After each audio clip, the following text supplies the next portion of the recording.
Hello and welcome to part 2 of the video series Introduction to Convolutional Neural Networks. In this particular part, we are going to see what is the convolution operation, particularly on image, a 2D convolution. And we will also see how this convolution can be implemented in Python. We will see an implementation from SciPy library or SciPy package. Built in Python. We will also see how this convolutional operator, particularly in convolutional neural networks, how it can resolve the overfitting problem, or basically how it is handy to achieve the parameter sharing in the whole network. So let's dive in to first see what is convolution, and then we will progressively move on to our plan. Convolution, let me show you the convolution operation as with an example. So think about an example where we have a 4x4 image, let's say, or a matrix, 4x4 matrix, let's say, and we basically have certain numbers in there, which let's say we call these as intensities. So 4, 9, 3, 5, 6, they can be any numbers, negative, positive, but if you're considering these as images, then these are non-negative numbers, but in general they can be any numbers. So 10, 5, 4, 6, 1, 1, 2, 9, 1, 3, and 17 or 7. Just let's say that's our image, and further, let's say this is our convolution mask or filter. Let's say it's a 3x3 filter with the following numbers. Let's say 2, 1, 2, 1, 1, 6, 1, 1, and -1. Let's say that's our convolutional mask. So let me call it as mask.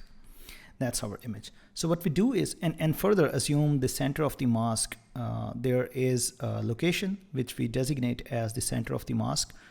In this particular case, let's say the center of the mask is the center pixel of the filter. So what we do is we place that center at every location, and we slide this mask over and compute the resultant image. So for example, let me place this center on this particular pixel. So if I place that on this particular pixel, then what will happen is the value 1 of the mask will coincide with value 1 of the image. Value 1 of the mask will coincide with value 6 of the image, and value 2 of the mask will coincide with value 6 of the image. Similarly, value 1 here, value 2 here, value 6 here, and similarly we have value 1 here, we have value 1 here, and we have value -1 here. After placing that mask at this particular center, let me designate that pixel as let's say this is 0, 1, 2, 3. This is 0, 1, 2, and 3. So this particular pixel is basically 2, 1. So in the resultant image, the result of this convolution at the pixel 2, 1, at the pixel 2, 1, at the location 2, 1, the value will be achieved in the following manner. 2 will be multiplied by 6, 10 will be multiplied by 1, 5 will be multiplied by 2. So all the entries that coincide with individually, they will get multiplied, and the result at the end will be the sum of all these products, which basically is simply, you can think of as a dot product, individual products and then the sum. So 2 times 6 is 12. So 12 plus 10 times 1 is 10, plus 5 times 2 is 10, plus 6 times 1 is 6, plus 1 times 1 is 1, and 1 times 6 is 6, plus 9 plus 1 minus 3, and the result at the end is 20 plus, this is 32, 32 plus 6 is 38, 37, 43, 43 plus 9 is 52, 53, and then we subtract my 3, and that is 50, and that result is here. Now if we place that center at somewhere else, at somewhere else, for example at this particular position, then the center will be placed here, and all the other entries respectively, though they will shift accordingly, and a dot product will be computed, and that dot product will be placed at the result will be placed at pixel 1, 2. So if we slide this mask over on this window here, when the center is here, then we have then we slide this at 1 pixel, for example, and now the center is here. Then we shift it down by 1 pixel like so, and now the center is here, and so on. So accordingly, the resultant image will be computed. You might be thinking, what will happen if the center is placed at the corners? Because the mask will go outside the image here in this particular case, here in this particular case, here in this particular case, and in this particular case, and also for the other bordering pixels as well. We will see examples where we use paddings to solve these boundary issues, and I'll explain that paddings in the next part of this video series, but that's what the crux of the convolution is. If our original image or the structure is multidimensional, for example this, and we have a mask which also has the same dimensions, then again the mask is placed for every location, and we compute a dot product for resultant image. And if our original structure is multidimensional, but our mask does not have several dimensions, then common assumption is to slide this mask over the first channel, then slide that mask over the second channel, and slide that mask over the third channel, and compute the subsequent channels in the resultant image. So that's what the crux of convolution is. One difference between convolution and image filtering. In image processing, the term filtering is used for whatever I have explained in terms of convolution. You might be saying why I have used the term convolution and not filtering. I should have used the term filtering. Well, the only difference between filtering and convolution is, so filtering is plain dot products, sliding dot products over for two signals. With convolution, you first have to flip your mask horizontally and vertically, and then you do whatever the filtering process suggests. So convolution is really filtering, but before filtering you have to flip your mask, and with symmetric kind of masks the flipping doesn't matter, and the convolution is the same as filtering. Where this flipping comes from, it has roots in electrical engineering. So there is a convolutional operation in electrical engineering that requires the mask or the signals to be flip around to before actually getting these correlations and dot products. So in the case of image processing, in the case of computer vision and convolutional neural networks, it is okay to assume convolution as similar as filtering, because most of the masks, they indeed are symmetric, and we can very well to go with either using word convolution and filtering. However, theoretically there is a flipping in multidimensional. If we have multidimensional mask, there is a flipping that goes on before filtering in convolution. But it's okay to just use the word convolution or filtering interchangeably. That's okay. Next, we just go to, for example, Python, and we practice some of the convolutions. So let's shift to Python. Let's read some images and apply some 2D convolutions. So let's import certain packages that we need. Import, for example, numpy as np. Import matplotlib plotlib.pyplot as plt, and import scipy. From scipy, import signal for 2D convolutions. From scipy, import signal that is for 2D convolution, and import OpenCV as well, just to convert to grayscale image. So let's import these. let's have our image. Where is the image? Actually, I remember its path. Its path is im is equal to plt.imRead r, and we have this c users Dell. My system is Dell. Pictures, and then we have these saved pictures, and then we have their image of bird.png. Hope it works. Yeah, it does. That's our image. This particular image, if I just show you that image, has 4 channels, which is awkward. It must have 3 channels. For example, if I just show you the shape of this image, it has 4 channels. The first 3 channels are important, the RGB channels. So let's just read the first 3 channels of the image and pretend this is our image. So the first 3 channels, that's the image.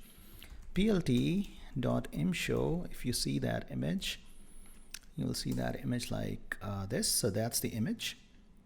This is our image. We can convert our image to grayscale. For example, imgray using OpenCV, cv2.cvt color, cvt color, and there we give im2, and then we ask what color to code it. So color underscore RGB to gray. So that will be our grayscale image. If we just show plt.imShow imgray, and we set the color map to be gray, and that's our grayscale image. Now let's say we want to blur this image. We apply a filter that blurs this image. What is a blurring? The blurring basically, what blurring does is basically it picks the neighborhood pixels and average them up and place the average value at the center and then slide that filter over. So let's design a blurring filter. So mask, let's say is np.ones, and let's say the mask is 19 by 19. That's a huge mask. And let's divide that number by 19 square so that the sum of all mask is 1. That's the requirement for an average mask. That's our mask. Now let's produce the blurred image. In blur is basically we use this signal dot convolve 2D. We have our image, which is imgray, and we have our mask. Then we set what to do at the boundary. Right now we are setting the boundary to be symmetric, and we also set what mode is, and we are going to set our mode to be the same. Same mode means the result should be the result should have the same dimensions as the original. The size of the result should be same as original. Because in original convolution operation, the size may be different. It may extend at the boundary. And this boundary symmetric means just replicate the boundary with symmetric reflectance. So that's it. So let's see if it works very well. It is running. Maybe, yeah, it's done. So let's see the images. Both the image itself, the grayscale image, and its blurred variant. So fig. ax1 ax2 equals to plt.subplots subplots 1 by 2. Figure size is, let's say, 10 by 15. Let's say that's our figure size. So ax1.imShow imgray, that's our original image. cmap equals to gray.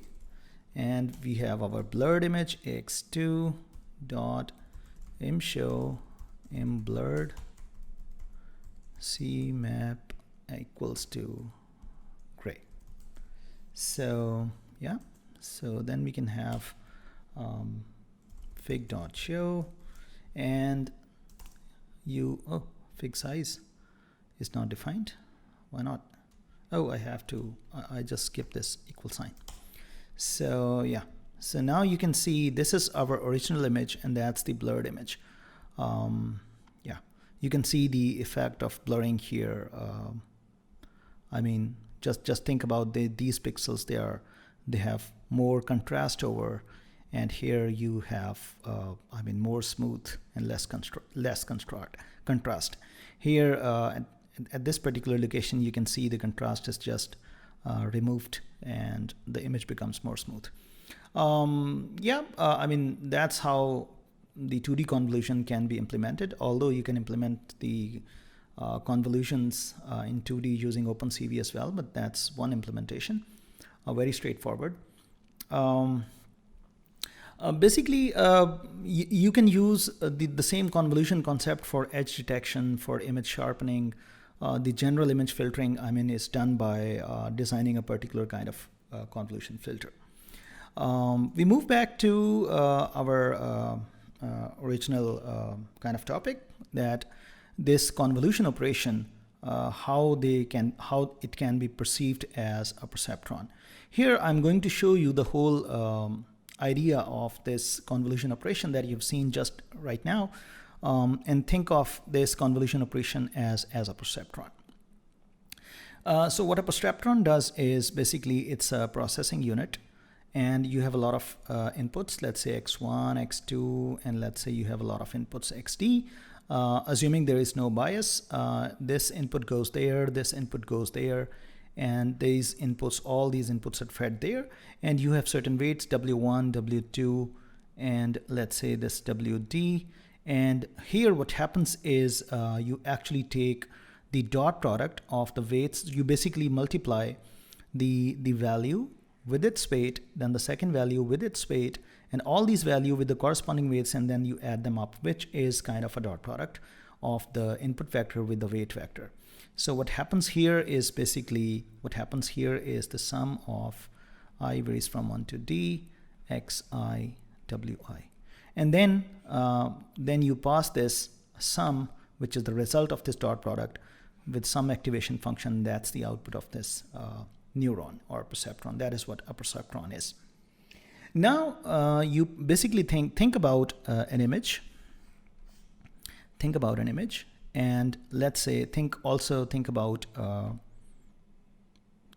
convolution mask, which is, let's say, at this particular position. That's the center of the mask, and consider that's a 3x3 image. Let's say this, and here we have these values as image values, and they coincide with the corresponding mask values. Now think about the image values. The first image value as x1, the second image value as x2, this one. So that's x1, that's x2. Think about x3, this one. Now think about this x4, and this one as x5, this one as x6, and similarly the last row as x7, x8, and x9. These are the values. Think about the values inside the mask. These are W's. So W1, W2, W3, W9. So what a convolution does is basically exactly the same operation. This one, dot product. So you take the dot product of these, and then after taking the dot product, which is this, I varies from 1 to 9, xi, wi, then you pass this. So that's what the convolution is, and that's what, before applying this function, what has happened inside the neuron. Then you apply an activation function on this, and you can see that the convolution actually builds a perceptron. If after convolution, if you apply an activation function, then this is exactly what a perceptron does. But once this filter, the convolution filter, it slides over, if you keep the weights as same, it builds another perceptron on another location, then another perceptron on another location. So if that's your image, and that's how the mask moves over, you have actually that many perceptrons. That's it. So convolution can be viewed as a perceptron.